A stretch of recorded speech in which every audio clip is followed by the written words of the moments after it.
ഒറ്റയ്ക്ക് അടിക്കണ ഓളി നീന്ത്ര ഇവിടെ? ഞാൻ അവന്മാർ കളിക്കാൻ വരുമെന്ന് പറഞ്ഞു അങ്ങനെ വന്നത്. നീ ഇങ്ങനെ കുടിച്ച് ചാവണം നീ ഇങ്ങനെ. ഇല്ല അതൊക്കെ പറഞ്ഞാൽ മനസ്സിലാവില്ല. എന്തോന്ന് മനസ്സിലാവില്ല? പറ നോക്കട്ടെ മനസ്സിലാവുമെന്ന് പറ. ഒന്നാമത് ജോലിയില്ല, വീട്ടിലെ പ്രശ്നം, മനസ്സമാധാനമില്ല.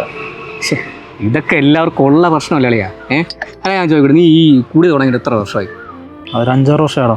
5-6 വർഷമായി. ഈ ഒരു കുപ്പിക്ക് എത്ര രൂപ വരും? 230 രൂപ. കയ്യിൽ എത്ര കുപ്പി കുടിക്കും? ഒന്നാമതി കൂടുതൽ കുടിക്കും. 5-6 വർഷമായിട്ട് 230 രൂപ ഡെയിലി. കഷ്ടോടാ. എടാ നീ ഈ ഡെയിലി 10-600 രൂപ കൊണ്ട് കളഞ്ഞാടാ. ഇവിടെ 100 രൂപ തന്നെങ്കിൽ നല്ല കിട്ടില്ല സാധനം. ഞാൻ മാറ്റി തരൂലേ. എൻ്റെ പൊന്നളി, നിന്നെ ഇന്ന് ഞാൻ കാണാതിരുന്ന മൊത്തത്തിൽ ഞാൻ മുടിഞ്ഞു പോയനെ. തൊട ഞാനത് പാറ്റ പിടിച്ചിട്ടിങ്ങനെ പാറ്റ അറിയാ.